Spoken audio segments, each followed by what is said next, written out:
Bonjour à toutes et à tous, si je vous demande un film d'animation où on suit des animaux qui s'évadent d'un zoo pour les sauver l'un de leurs congénères partis vers l'Afrique, vous me répondez Madagascar, The Wild. Vous me répondez The Wild. Et vous avez vu le titre de la vidéo. Vous êtes pas bête. Vous êtes pas bête. Et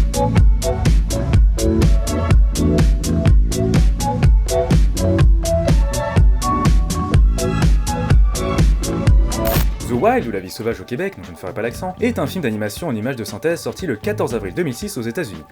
À cette période, la 3D s'est déjà bien installée dans le cinéma d'animation, avec moult productions provenant de grands studios comme Pixar et DreamWorks qui ont déjà connu un énorme succès. Disney, lui, est un peu à la bourre, très attaché à son animation traditionnelle et n'ayant jusque-là signé que des coproductions avec Pixar. Ce n'est qu'en 2005 que sortira leur premier film réalisé entièrement en images de synthèse, Chicken Little. Même si en réalité ce statut revient à Mickey, il était 2 fois Noël, sorti en 2004.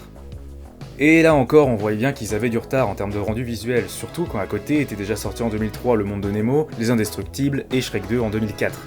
Et donc, pour son deuxième film d'animation en images de synthèse, The Wild, racontant l'histoire d'un lion de zoo partant sauver son fils embarqué de force vers l'Afrique, ils vont faire appel non pas à Pixar, mais à un studio canadien, Core Feature Animation. Ce sera le premier et dernier long métrage du studio à qui ils vont confier la totalité du travail pour ensuite placer leur logo dessus. À cette époque, Disney et Pixar étaient assez en froid et ne voulaient plus travailler ensemble. Disney ouvrant alors en 2004 leur studio dédié à la production de films d'animation par ordinateur, Circle 7 Animation. Ayant dépossédé Pixar de tous les droits sur leur production, leur rôle était de produire des suites à leurs films sans qu'ils aient leur mot à dire. Un Toy Story 3, Monstres et Compagnie 2 et Nemo 2 étaient déjà en chantier. Mais Disney rachètera Pixar en 2006, fermant ainsi Circle 7 Animation, sauf qu'aucun de ses films ne voit le jour. Core avait aussi travaillé sur le film d'animation Vaillant Pigeon de Combat, sorti en 2005, et d'ailleurs lui aussi distribué par Disney, mais seulement aux États-Unis. J'ai moi-même ici le DVD en édition collector, s'il vous plaît. J'ai beau regarder partout et... y a pas Disney. La réalisation du film, elle est confiée à Steve Spaz Williams, un animateur, artiste en effets spéciaux et réalisateur de publicité, notamment reconnu pour avoir travaillé sur les effets spéciaux de Abyss et Terminator 2 de James Cameron, mais aussi la conception du T-Rex en 3D de Jurassic Park. Mais c'est pas fini, revenons à les questions que je vous ai posées en début de vidéo, car je pense que The Wild vous rappelle déjà un certain film. En effet, il est impossible de parler de The Wild sans parler de Madagascar, sorti en 2005, soit un an auparavant. En 1994, Frank West, président-directeur exécutif du groupe Disney, meurt dans un accident d'hélicoptère. Jeffrey Katzenberg, président de Walt Disney Pictures depuis 1984, aimerait bien récupérer le poste, compte tenu du fait qu'il lança des projets qui furent d'énormes succès, comme La Petite Sirène, Aladdin et... ouais, le Roi Lion quand même, qui ont permis de sauver le groupe. Ce à quoi Disney répond non, toi tu rentres pas. Et il claque la porte pour aller fonder DreamWorks avec Steven Spielberg. Et ayant mal digéré ce refus, il serait parti en emmenant avec lui plusieurs idées de chez Disney qui ont été suffisamment retravaillées pour ne pas se faire attaquer pour plagiat. C'est pour ça qu'à maintes reprises, les deux studios nous ont sorti avec peu d'intervalle des films qui nous faisaient nous dire tiens, c'est marrant, ça me dit un truc là quand même. Ainsi en 98 sortit Fourmise et Mille une pattes, Nemo en 2003, Gang de requins en 2004, Madagascar en 2005 et enfin The Wild. Aujourd'hui encore, il est considéré comme un vulgaire plagiat de Madagascar, et pourtant, sa production a commencé avant. L'idée avait même été proposée à Disney pour le producteur Beau Flynn en 97, soit 9 ans avant sa sortie. Steve Williams, lui, avait déjà été approché par Disney en 2001. Katzenberg aurait gardé des contacts chez Disney, on était même rendu à parler d'espionnage, les deux studios ayant été voisins. Et DreamWorks réussit à sortir son film bien avant Disney, d'où ses accusations de plagiat. Ça c'était pour le contexte, mais aussi pour établir la vérité. Mais maintenant, passons à ce qui nous intéresse aujourd'hui. De quoi ça parle, The Wild ?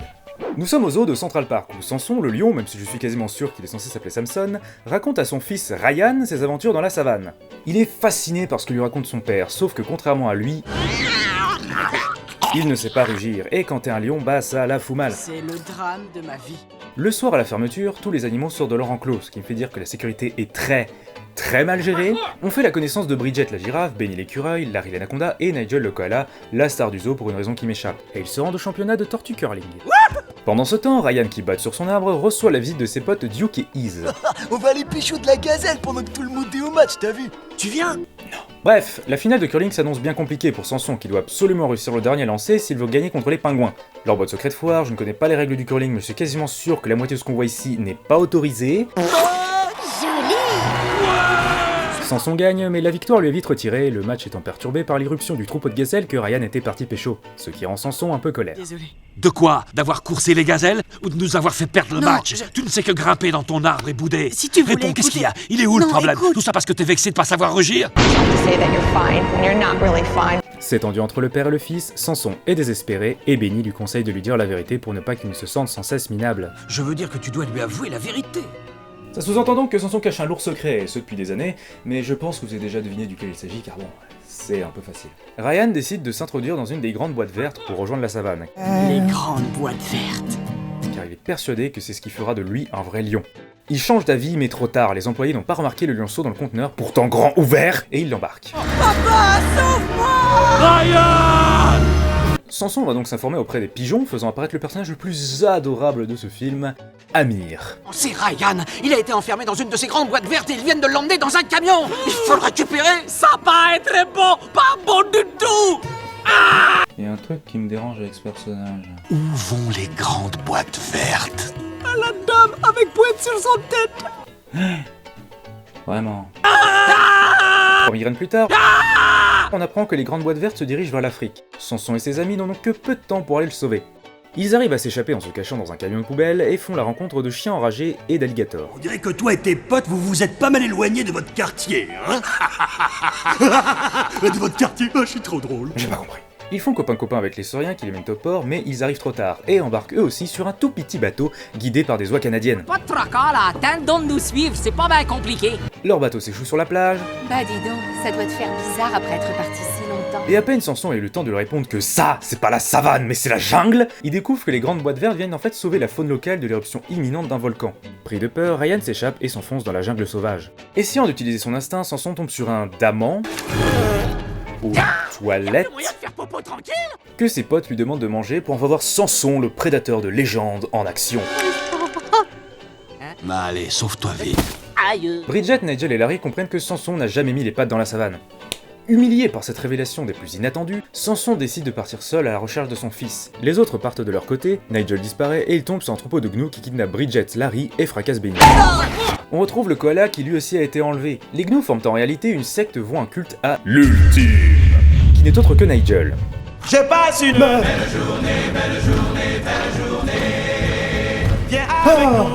Tu arrêtes, oui. Ces animaux sont super flippants. Oui. La secte est dirigée par Khazar, leader, prophète, chorégraphe. un gnou souhaitant remonter l'échelle alimentaire en passant de proie à prédateur. Ce dernier ayant été sauvé des lions par une peluche du koala tombée du ciel. Je suis très câlin, je t'aime bien. Qu'il interpréta comme un signe divin, élevant Nigel au rang d'ultime. Pourquoi tu mets ta peluche comme ça dans un avion, toi aussi? Des vautours informent Khazar qu'ils ont repéré un lionceau, Nigel révèle qu'ils sont en fait deux, Khazar voit ça comme une offrande de l'ultime et demande à ce qu'on les capture dans le but de les manger pour accomplir son passage à l'état de prédateur. Les vautours attaquent Ryan, Samson sauve Ryan, ils se font poursuivre par les gnous, Ryan ne comprend pas pourquoi Samson fuit plutôt que de se battre, il grimpe en haut d'un arbre, Ryan ne comprend toujours pas et Samson lui révèle la vérité. On apprend qu'il a réellement grandi dans un cirque, rejeté par son père, car lui non plus ne savait pas ruser. Oh mais il est trop mignon. J'aurais dû te le dire plus tôt. Non, moi c'est Ryan. Ryan tombe de haut, mais pas d'autant que son géniteur qui tombe dans la falaise, et est capturé lui aussi par les gnous. De son côté, Benny lui se réveille embarqué par des bousiers allemandes, et je ne sais pas si on dit des bousières. Je vais vous faire rouler, moi. Vous allez voir. Ils découvrent le corps de Samson tapant sa meilleure sieste et vont sauver le reste de la bande. Ils se font alpaguer en route par des caméléons qui se présentent comme agents secrets. Appelle cache, lui c'est cache, on est agent secret. Leur mission est d'arrêter les gnous qui sont devenus complètement fous. Ils s'associent donc car les caméléons permettent de se rendre invisibles et il se passe plein de choses dans ce film. Oui. Les gnous veulent manger leur proie, Nigel se pose des questions. Manger ses amis, être un dieu, ne pas les manger. Dieu, ami, Et il se met à l'éviter, mais en fait c'était Samson et les caméléons. Bonjour. Ryan découvre que son père est vivant et Khazar est content d'avoir maintenant de lions. Ça se bagarre, Samson nous fait une Mufasa, et Ryan et les autres utilisent leur bot secret du torticurling pour le sauver. Ça se bagarre encore et Ryan est à terre. En général, je ne mange jamais le dessert avant le plat de résistance. Alors, oui, et ton dessert, c'est du lion. Et ton plat de résistance, c'est du lion. On en a assez de faire semblant d'être quelque chose qu'on n'est pas. Les gnous se rebellent et ne veut plus suivre Khazar. Samson y met toutes ses tripes, Mais y toutes tes tripes. et c'en est fini du gros gnou, pas facile à dire, qui meurt dans l'effondrement de la grotte. Tous les animaux s'échappent pendant que le volcan explose, les deux lions ne comprennent toujours pas que c'est une jungle. Quoi?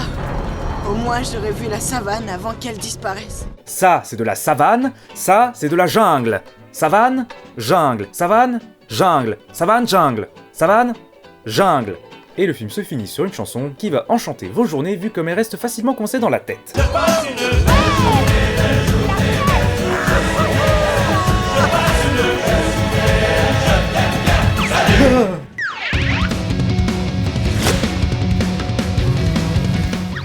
Bon, c'était pas terrible.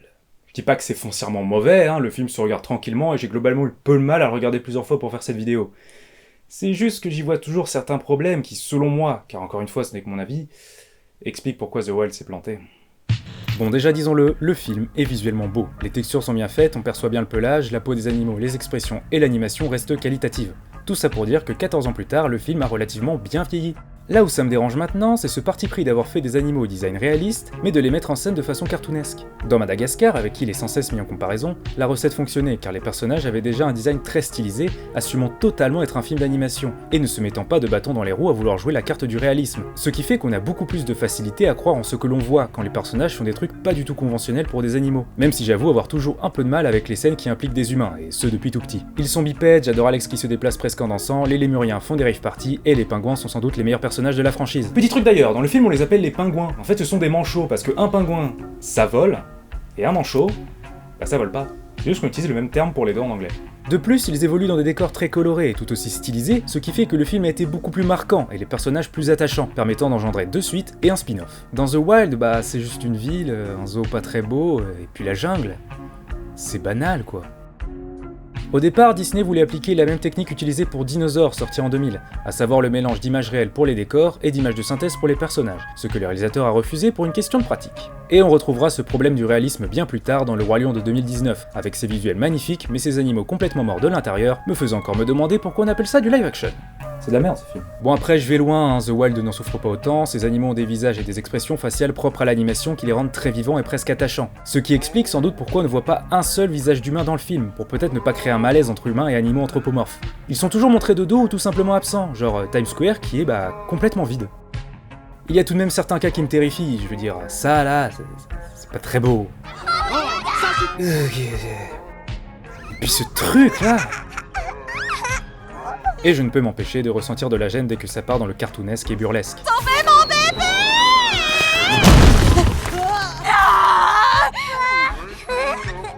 Et là encore c'est que l'image, mais cet aspect est encore plus appuyé par le son. Ce film est bruyant, trop bruyant. Ça crie dans tous les sens, les bruitages en font des tonnes et la musique en rajoute. Tout ça devient vite insupportable à un tel point que je ne sais même pas si ça fait rire les enfants, à qui le film est avant tout destiné. Là j'ai plus l'impression que le film essaye de me dire « Hé regarde, je suis super marrant, j'ai mis plein de trucs rigolos, et là le gars il crie, et là ça fait poète !» Des choix qui je trouve vont totalement à l'encontre des choix esthétiques. L'année prochaine, je me mets au golf. Même Madagascar, pour qui ce genre de gloubi-boulga sonore aurait été beaucoup plus approprié, On prendrait bien un peu de pingouin.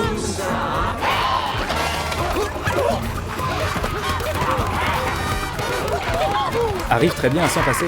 Amir, reprends-toi, s'il te plaît. C'est comme les rires enregistrés dans les sitcoms, où ça te dit que c'est drôle parce que ce que tu regardes rigole. C'est quoi la phase 2? On se saoule et on fait la tournée des striptease. Mais c'est pas drôle.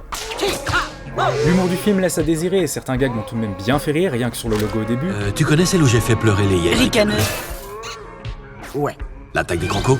Papa. Attends, je réfléchis. Son haleine était rouge feu, d'un rouge vert, et il détestait la nature.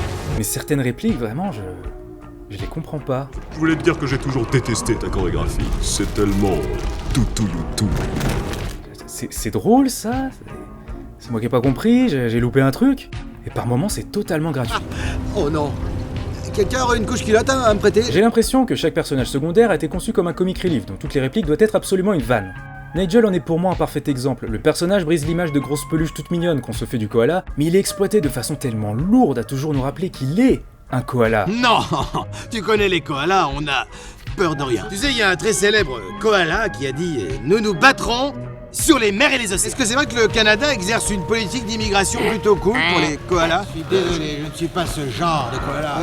Vous parlez koala? Je parle Sinzi, koala? Vous savez, les koalas sont des gens très occupés, alors si vous voulez bien... Mais un koala pas toujours marrant. Chacune de ses répliques font carrément irruption dans le film et sont amenées de façon à nous faire rire. Curieux, je me demande bien pourquoi. C'est un tunnel vers la 4e dimension. Vous voyez pas? Alors que y a rien de marrant. Bon, ça va, arrête, Nigel. Larry, lui, est le simplet de l'équipe, malheureusement sous-exploité de par sa condition d'anaconda, mais il n'est pas si bête pour autant car son dialecte ahuri renferme souvent un brin d'intelligence. Il est sûrement encore dans la zinc en train de nous faire... Dans la zinc en train de... Bridget, elle reste beaucoup trop en retrait et trop hautaine pour développer un quelconque attachement. Et Benny, qui veut sans cesse la pécho, joue bien son rôle de meilleur ami de Samson un peu trop sur les nerfs. Je vous demande de vous arrêter! Et je reviens sur ce qui est pour moi une idée certes un peu capillotractée mais très bonne et originale, à savoir... Khazar. Il arrive à être flippant alors qu'on parle quand même d'un herbivore qui passe sa vie à se faire bolosser dans la savane. La voix du mythique Richard Darbois y contribuant.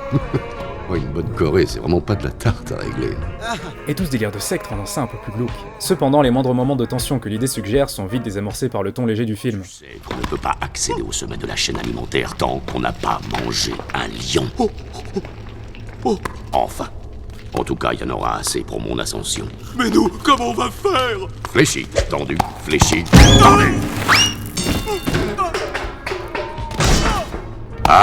Ouais, là j'avoue pour le coup, si on voyait vraiment tuer quelqu'un, ça irait totalement à l'encontre de ce qui a été établi. C'est comme si tu prenais le personnage d'une saga, noble, puissant, un peu tourmenté aussi.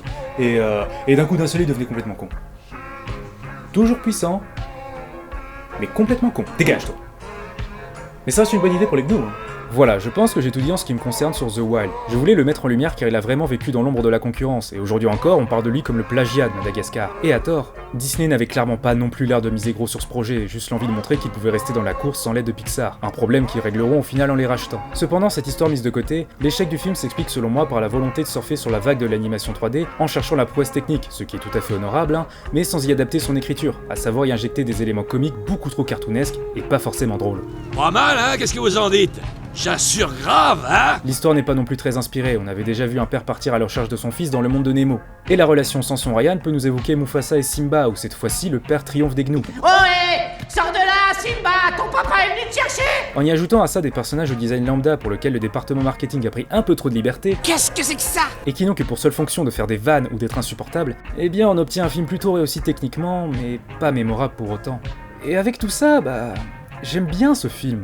Il est clairement pas ouf, la première fois que je l'ai vu on devait être en 2015, donc j'ai clairement pas grandi avec, et à chaque visionnage je ressens ce même dérangement, et je me dis mais ils ont vraiment cru que c'était une bonne idée de faire ça. Je parie que tu savais pas que je savais monter à cheval sur les oies. Baby! Peut-être que j'aime ne pas l'aimer après tout, j'en sais rien. J'avais juste envie de le partager. Personnellement, à l'époque de sa sortie, je n'en avais entendu parler que dans un Picsou magazine, et rien d'autre, aucune image, que dalle. Alors que c'est Disney quoi. J'ai demandé autour de moi et peu de gens connaissaient ce film, et en faisant mes recherches pour lesquelles c'était très compliqué de trouver des informations, je suis tout de même tombé sur quelques personnes qui aimaient ce film et ont grandi avec. Et je respecte, il reste encore tout à fait regardable, et encore divertissant, et ne subit pas de dégradation avec l'âge. Mais voilà, le destin en aura voulu autrement, et The Wild vit maintenant dans l'oubli, pour de bonnes, mais aussi de mauvaises raisons. Voilà, c'est tout pour cette séance, j'espère que ça vous aura plu, et vous aura permis de découvrir ou de redécouvrir ce film. En attendant, retenez bien, The Wild did it first. Et les pingouins ça vole aussi. Well, I'm just out of school, like a real cool. Go to dance like a fool.